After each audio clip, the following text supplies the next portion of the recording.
Happy to be here. I'm also privileged to be working together with Cadila on trying to further develop the very innovative. He was awarded the PM Nayak Memorial CSI Oration by the CSI, that is the Cardiology Society of India Bangalore chapter, and was honored by His Highness Sri Srikantadatta Vadiyar of the Royal Family of Mysore for his service. The chief speaker for today on risk factors and their management is Dr. Ramamurthy Bingi. He is the head of Department of BGS Global Hospital, Bangalore, and formerly was coordinator of cardiology at Apollo Hospital. He is a graduate from Karnataka University, MD in medicine from Bangalore University, and DM in cardiology also from Bangalore University, and also is a wonderful interventional cardiologist with more than 30 years experience in intervention. Main domain is hypertension and heart failure, and more than 7,000 cath procedures that he has done. The challenges, current challenges include the changing epidemiology, and we have to think about whether we can do this risk recognition as well as stratification early. Detection of these factors is possible early, and control of these risk factors. And of course, the solution part is concerned, we have to implement the guidelines within the framework of the guidelines. And we have done a phenomenal work through the Cadila House in terms of the polypill. I will try to talk to you about where we are standing and how we should go about in the future. Now, the conventional risk factor, every one of you are knowing.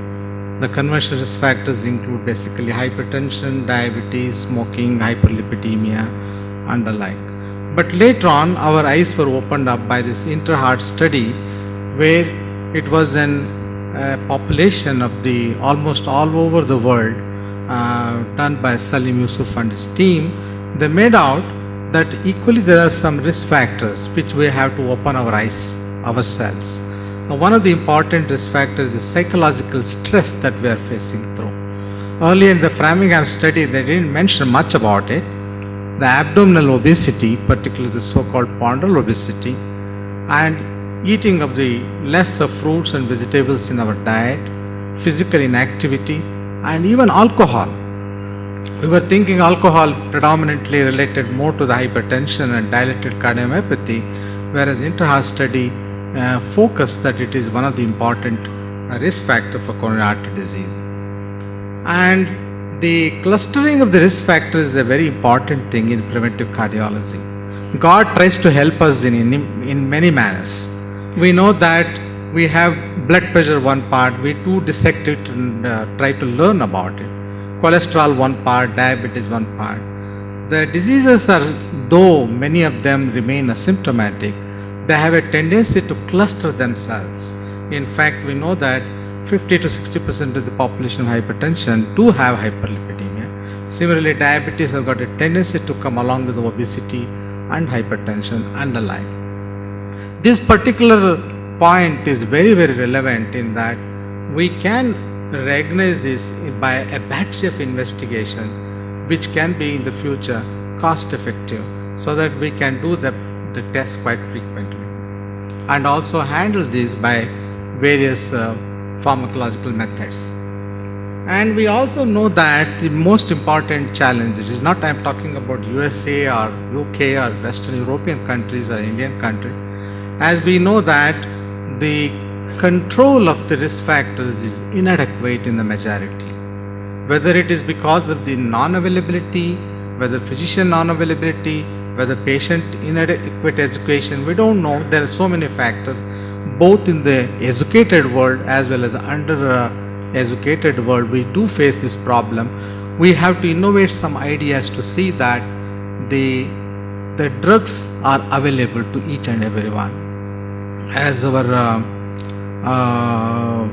previous in the inaugural Vice Chancellor was talking, that a very important aspect is to see that these things are available to a common man. What the methodology we should adopt, let us look at it. Now, we know that everybody talks about hypertension, diabetes and blood pressure.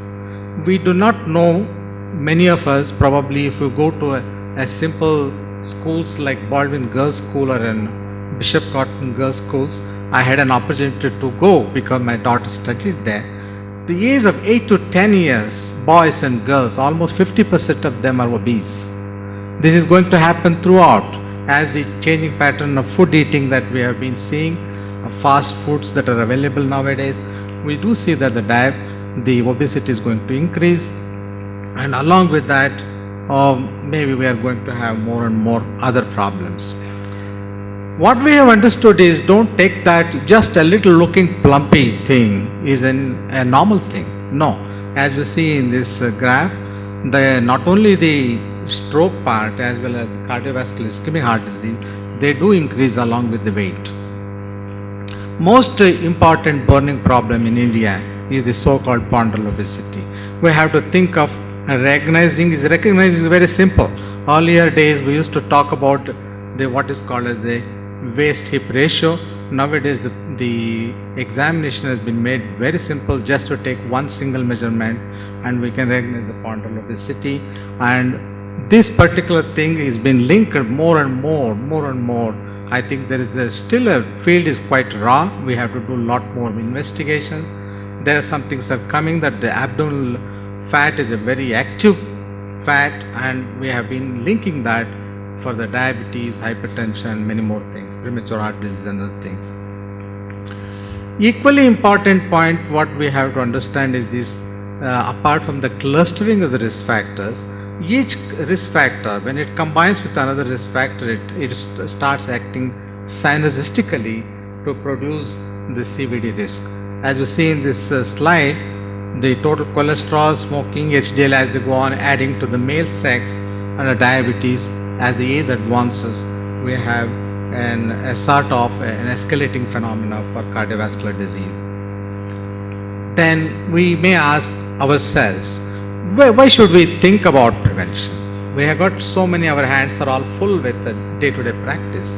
What is this prevention, preventive cardiology and all this being talked about? Now, prevention, every one of us are doing. When I am trying to see a patient not developing a heart attack, or a heart attack has already developed when it doesn't develop a complication, or is trying to be prolonging his life, every step we are having a primary prevention to the secondary prevention to the tertiary prevention. Unfortunately, when we think about prevention, preventive cardiology, we feel as if we are is a sort of a no touch or not to be touched subject like, because the disease has got a lot of economic impact, asymptomatic iceberg phenomena, as we know that, multiple risk factor clustering is there, and more important, the disease very gradually progressive. So there is a chance that we can interfere and intervene at every level, and we need not spend too much money for this. Simple examination of the parameters and the detection is possible, and prevention is also equally possible. The Interheart study also said that this is not a phenomenon of the West. This is actually because of the sampling, we could make out that this is not only for the West, for the East or the Southeast Asian countries, all the risk factors are the same, impact is the same, and prevention basis can be the same.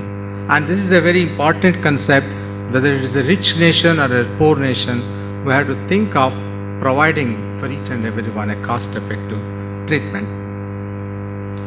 Does it really work? People are talking about preventive aspect. We had a wonderful project that came from Karela, Finland study, and in that it was a very really beautiful study. They did show that the modification of the risk factors does make an impact on the prevention of cardiovascular diseases. We know that effect of the fruits, vegetables and many other things, exercises, and the guidelines is concerned. This is one of the study which I am trying to talk about, the so-called PURE study. It used the underuse of low-cost medicines for secondary prevention among the participants with the history of CVD and stroke. Why this sort of slides are repeatedly crop up? They crop up because we come to know that what we are doing within ourselves, maybe I am holding a pulse of the patient and trying to manage, that is not sufficient. When you look at in a broader perspective, we have been under-treating. If I treat 10 patients, maybe hardly about 3 patients are taking the treatment. It should be available for all the 10 patients. This is the same Eureka study also, carried out in 12 European countries, try to find out the physician attitude. As we make out that there is a need to change the physician attitude. If the phenomena is happening so in European countries, we can expect the same phenomena more or less in Asian countries and developing countries. So we have to change the attitude of the physicians, we have to change the attitude of the patients. Here there is a bigger role to be played in the preventive treatment. The compliance to therapy as the secondary prevention is also is concerned. Patients' continuation and discontinuation is a really important phenomenon. Many a times an asymptomatic disease or a prevention strategy as such, to take lifelong treatment as a preventive strategy, often the patient tries to ignore it or he feels that it is not necessary. Here there is equally more education is necessary. Now the Umpire randomized clinical trial, I am not going to talk much about it. Here as you saw that conclusion of the study was the usage of drugs in a combined manner, in a single manner, instead of 4 or 5 tablets to be taken together, that as in a usual care, it is much beneficial to use as a single pill. Compliance is very highly improved upon. This particular point we should keep it in mind, and I will not go into the details about it because the real pioneer who did the study is sitting in front here, the Polycap and other things. Then we can ask him much more. As I was knowing that the tips as 1 study, 2 study, 3 study has also come, and we know that the drugs in the combination pill, they do really work as in the tips trial. The benefits are immense, that there is a significant severity reduction, improved adherence and compliance. The side effects are few. There is an immense cost saving. One of my friend from World Health Organization, when I was interacting with them, I was really moved by the statement, Dr. Bingi, don't think about the patients of Bangalore or India or something like that. You should think that the patients are all over the world. So you have to think of preventive strategy all over the world, not for India. Developing countries, developed countries, it doesn't matter. So thank you very much. Well, thank you, Bingi. I think there was an excellent coverage of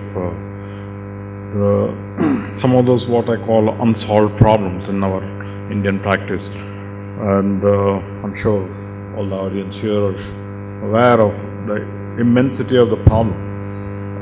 Fine, innovation in the sense of, as Dr. Vinnath and Dr. Vyasing said, inventions are fine, the product comes to the market, but primarily we have a problem of reaching to a large section of people who take medicines regularly, reduce the risk factor, and thereby reduce the incidence of heart disease. That has now the major problem. It has been well accepted now in India that cardiovascular disease is a major risk factor or the major cause of morbidity and mortality. Nearly 35 to 40% of the adult population has a major problem, either a major risk factor or some clinical event related to cardiovascular disease. And 40% of deaths or mortality is due to cardiovascular disease. And there, I think, I don't know whether, fine, Polycap is an innovation, but I think a marketing strategy or a pricing strategy or this kind of, mass awareness program across the country. So that, because I think obesity is another major issue which many people still have not serious about.